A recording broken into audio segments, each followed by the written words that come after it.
хүн төрлөختөн олон мянган жилийн турш хязгааргүй удам огторгын гүнд дүүлэн нисч шуу айдал элен халхийг мөрөөдөн тэрхүү хүслэн үлгэр домогтон өгүүлсээр ирсэн. Энэ нь сансар огторгүйг таниж мэдэн тэрхүү орон зайд аялах сайхан үеийн эхлэлийг зөгнсөн байдгийг. Манай ард түмэнч нисэх хүсэл мөрөөдлөө 100 жилийн тэртегээс үлгэр домгуудад жонон хар нисдэг бор мориор төлөөлүүлэн дүрслэж иржээ. Басхуу мөрөөдлөө биелүүлэхийг эрмэлзэн нисэх оролдлого хийж туршиж байсан түүхнээ тэмдэглэгдэн үлдсэн байдаг.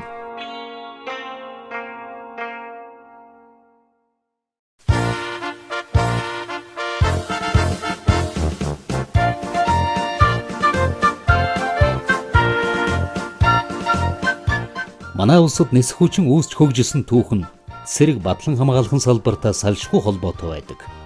1924 оны 8 дугаар сард хурлдсан Монгол Ардын хувьсгалт намын 3 дугаарыг хурлаас аливаа улс цэрэг зэвсхэн хүчинд итгэх тул манай улс цэрэг бэлтгэх, сэлбэн засах газар байгуулах ба хоёрт тэрэг, нисдэг тэрэг зэргийг үлэмжхэн олж бэлтгэхийг чухал болгоос зохино хэмээсэн тогтоолыг гаргаж ард түмэн үүнийг оргилсын хөдөлгөөнөөр ухтаж Монгол орон даяар нисэх онгоц худалдан авах хөрөнгө мөнгө хуралдуулах хөдөлгөөн идэвхтэй өрнөж эхэлсэн байдаг. Харин зөвлөлт Монголын агаарын шугамыг нээх урдчилсан бэлтгэлийг зөвлөлтийн иргэний агаарын тээврийн нийгэмлэгийн төв захиргаа Добролетаас хариуцсан 1923 оны сүүлчээр Улаануд Алтан булаг Улаанбаатарт онгоц буух хөөрөх талбайг сонгон авч их ажлын эхлэлийг тавьсан юм.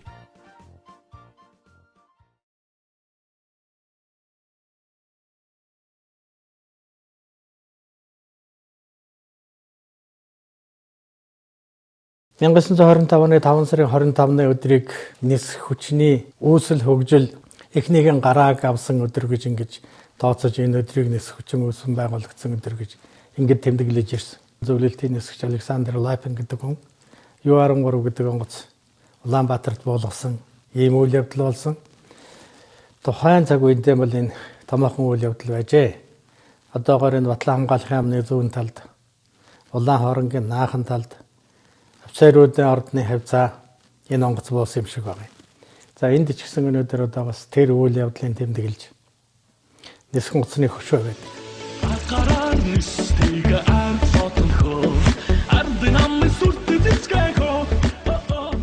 Агаараар нисдэг аэроплан ардын жон цэргийн зэвсгээ гэж дуулдаг шүү дээ.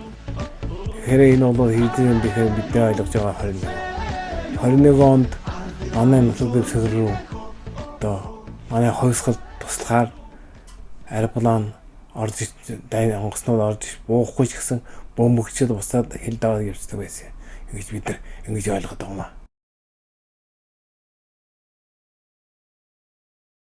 Ийхүү нам төрийн шийдвэрийн дагуу суурь тавьж байгуулагдаж байсан нисэх хүчин Монголын ардын хувьсгалын ололтыг гадаад хотоодын дайсны өнгөлзөгчдөөс хамгаалах нэр хүндтэй даалгавар хүлээж 1933 оны сүүлчээр Монголын ардын армийн байлдааны 2 дугаар сургуулийн 1 дугаар отряд нам улс төрийн болон аж ахуй нэгжтэйгээр байгуулагдсан U2 R5 онгоцуудаар шуудан тээврийн үүрэг гүйцэтгэж байсны зэрэгцээ эх орны дархан хил хязгаарыг зөрчсөн гаминдааны харгас дээрэмчдийг бут зохиход үлэмжих хувь нэмэр оруулж байлаа.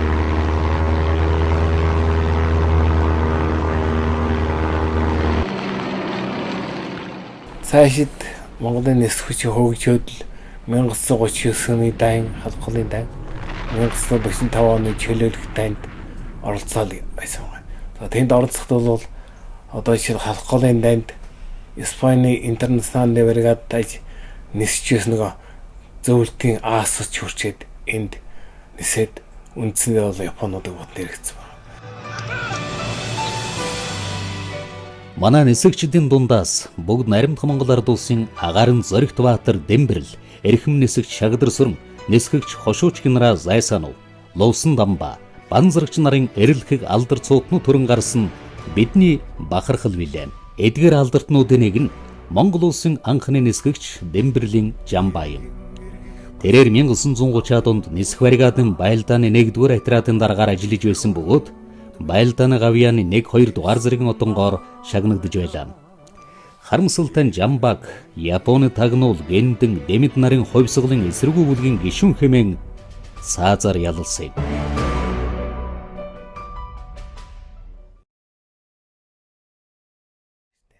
1945 онд одоо эх орныхаа дайнд Берлин ялцхаад тэгээд наашаа энэ контоны ариуг одоо үндэстэй зүгээр нисэхгүйгээр арчсан шиг байна. Тийм учраас би энэ юу гэж боддгийг вэхээр манай нисэх хүчин биедан оролцсон газар юу тохиолдол нь бол одоо 1948-49 онд баруун аймагуд болсон османы бослогыг дарахад биедан ганцаараа байлж исэн нисэх хүчин байлж исэн тухай манай гэрчүүд ярьж байгаа шүү дээ.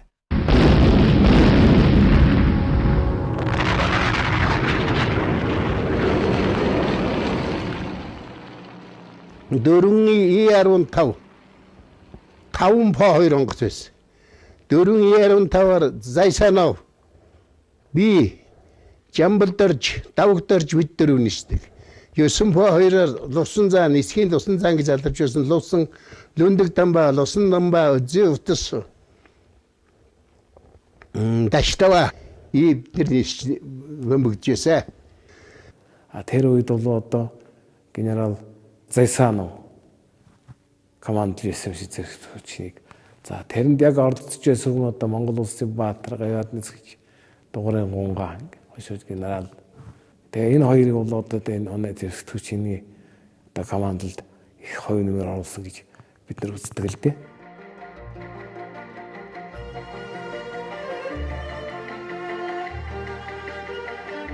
(1945 онд Монгол ардын хувьсгалт зэрэг нисэх дивизийг татан буулгаж, нисэх 5 дугаар холимог хороо болгон зохион байгуулж, оронтой 355 хүн Байлдааны болон сургууль дадлагын 72 нис хонгоцтойгоор баталжээ.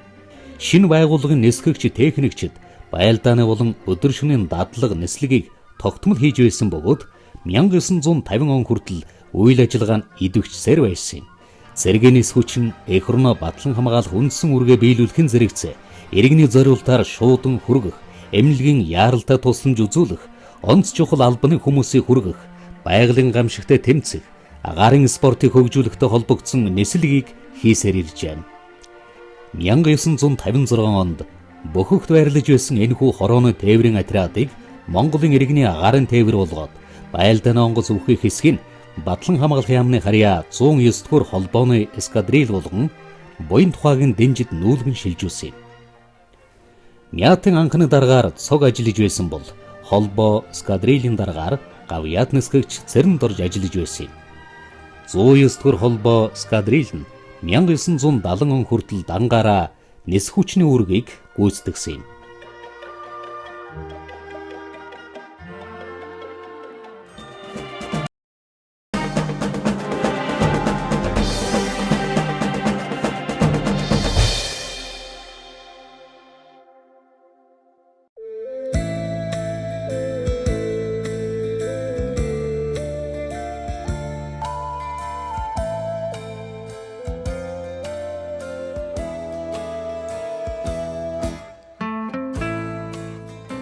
En 1949 онд бүгд найрамд хятад ард улс тунхаглагдсан. Ингээд манай орн шин социалист хоёр том гүрний дунд байгаа учраас айрын тэрх ач холбогдол үзээд засгийн газраас цомтох шийдвэр гаргасан юм шиг байна. Цомтголд орсон ороод зарим нэгэн ажлаад үлдсэн тэр дотор байсан тээврийн отрядын наашд буян тухайд мяд гэдэг нэртэй нүүлгэж ирээд Хөнгөн онгоцтой хэсгийн наашаа 109 дугаар анги гээд холбоо эскадрилгээд нааш нь бас буян тухайд нүүлгээд ирсэн. 70-аад оны сүүл хүртэл одоо цэргийн нисхийн иргэний цэргийн одоо нисэх бол үндсэндээ их ойролцоол бие биенээ туршиж дэмжиж тулж ингэж явж ирсэн. Энэний нэгэн жишээ нь бол одоо буян тухайд байрлаж байсан манай Монголын ардын армийн 109 дугаар анги гэж одоо анги байлаа. За ард түмний дотор бол холбооны эскадрил гэдэг юм нэртэй.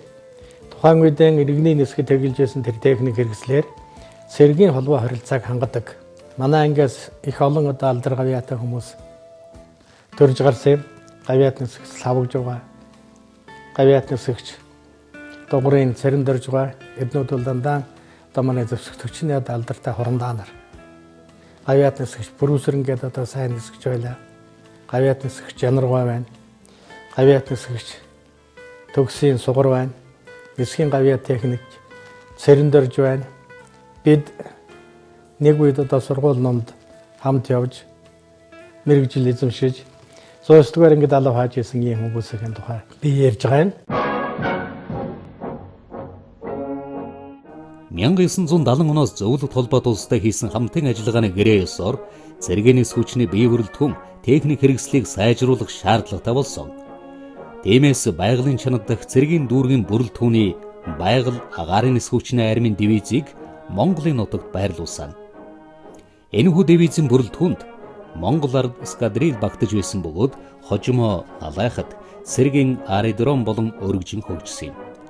Үүнийг төшөглөөд Батлан хамгаалах яамд шууд харьяалуулсан сөнөөгч онгоцны тусгай эскадрил байгуулсан Орос Монгол штабын дарга 2 инженерийн бүрэлдэхүүнтэйгээр үйл ажиллагаагаа явуулж ирсэн юм.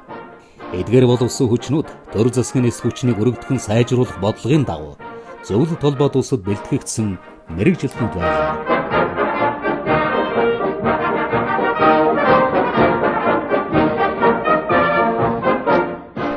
1971 онд энэ ангид би орлогч даргаар инженер албаны даргаар томилогдож очиод тэр одоо манай тэр МиГ-17 хонгоцоор манай нисгчтэй бие дааж гарч ирсэн анхны дөрөв.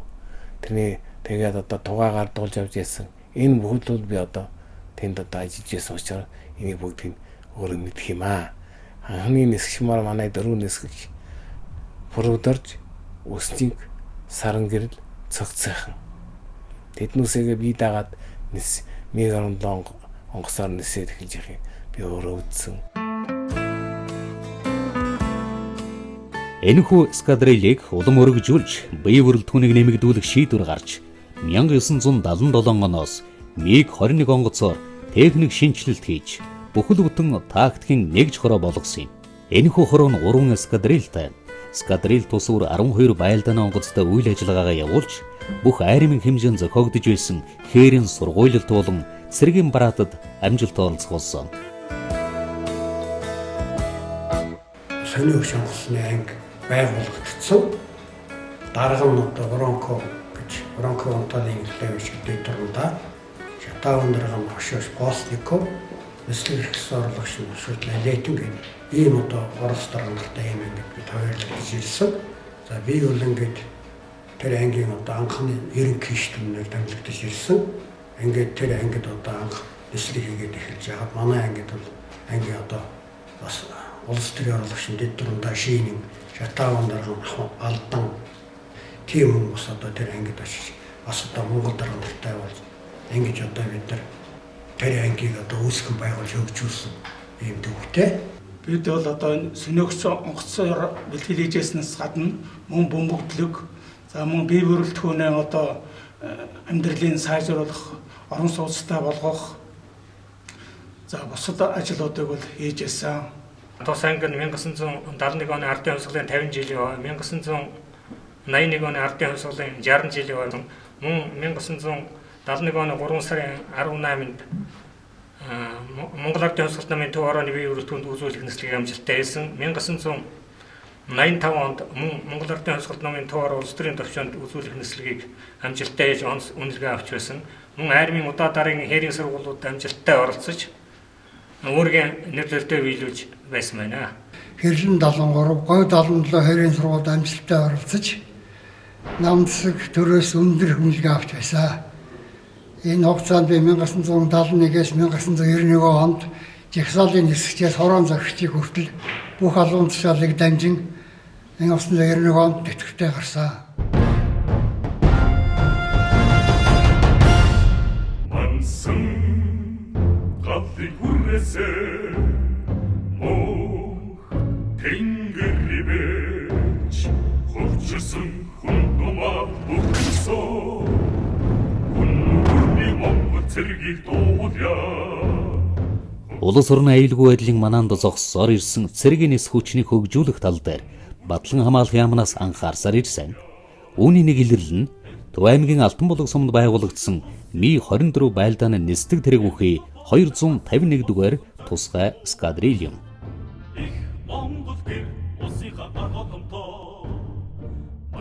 Төмөр замын дагуу бид бол газар хайж эхэлсэн. Машинаар явж үзсэн. Вертолетоор нисдэг тэргээр явж үзсэн. Үндсэндээ бол одоо манай хойд хилээс урд хил хүртэл энэ замын дагуу бол тэр үед бол ойрхон шиг одоо нэг манай ангийг байгуулчихаар эдтэйхэн тийм нөхцөл болцоотой газар бол олдоогүй л дээ биднээс яваад. Ингээд эцэг Төв аймгийн Алтан булаг суманд энэ ангийг байгуулахаар болж 1984 оны 8 сарын 17-нд анх манай анги Шава одоо Алтан булгийн урд нэг урагшаа 1 км өртөө газар одоо шав тавьсан. Эрхэм нөхдийн амраг өрий.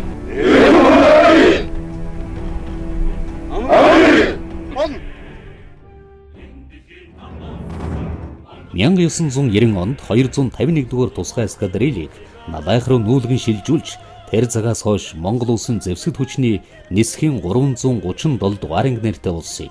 Зэвсэгт хүчний 337 дугаар анги нь улсыг гарын довтлогооноос хамгаалахад шаардлагатай бэлтгэл сургуульд техникийн бүрэн бүтэн байдлыг ханган нэр төртэйгээр үйл ажиллагаагаа явуулсаар байна. Өнөөдөр тус анги байлдааны нисдэг тэрэгний эскадриль хангалтын тусгай байдлаатайгаар Ми-8-тэй Ми-24 нисдэг тэрэгтэйгээр бүр гүйцэтгэж байна. Тус анги 2010 оноос байлдааны нисдэг тэрэг авч ашигласнаар өнөөдөр ерөнхий зэргийн анги байгууллагын байлдааны ажиллагаагаас дэмжих, за тээвэр десантын үүрэг гүйцэтгэх, мөн онцгой нусгай үүрэг гүйцэтгэх эсгүүдийн гүйцэтгэж байна. За мөн бидний залуу холоо болсон нисгчид маань өнөөдөр Оросын холбооны улсын Сизерн Краснодар хотуудад суу 27 онгоц Ми-8, Ми-24 нисдэг тэрэгэн дээр сурч амжилттай суралцах өсөж байна. Өөрийн одоо сүсний өмнө хүлээсэн үүргэн амжилттай биелүүлж 084 дугаар анги онцгой байдлын ерөнхий газар ийн шүрч агарын цаашдыг буулгах, мөн Оросын холбооны улс Монгол улсын хамтарсан Сэлэнг байлдааны тактикийн хэрийн сургуулиудад амжилттай оролцоод 3-4 сургуулиудад ингээд оролцлоо.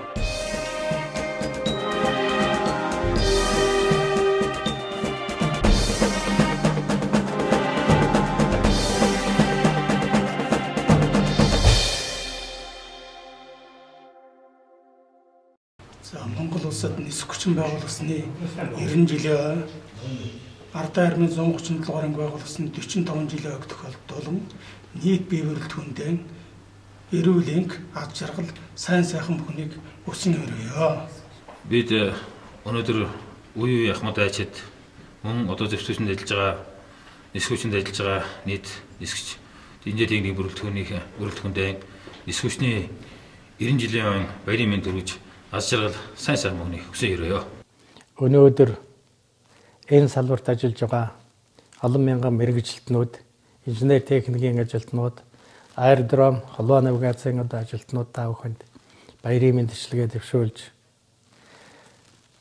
Монгол улсын нисэх хүчнийг олон боловсронгуй болгох шинэ онгоц техникээр нөхөн сэлбэхийн ажилд идэвхтэй хувь нэмрээ оруулж өндөр амжилт гаргана хаа гэж итгэж найдаж явдгаа хэлээд баярын мэндчилгээ дэвшүүлж хамгийн сайн сайхан бүхнийг хүсье.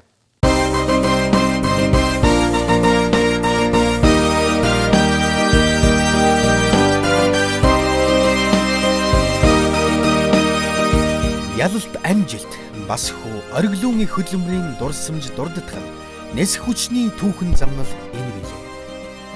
Жигүүрт хурдан хөлбөөрөө энх цагийг авч ирсэн шонхруудын алдар гавья түүхэнд ингэж мөнхөрсөн юм. Тэнгэрийг эзэмшиж өндрийг хэмжсэн 90 жилийн хөдөлмөрийн үр шим энэ цагийн хөгжлөөс тод харагдсаар байна. Нэс хүчний алдар зүтгэлтнүүд залгамж халаа залуу инхний тэнгэрийн зам дардан байх болтугай.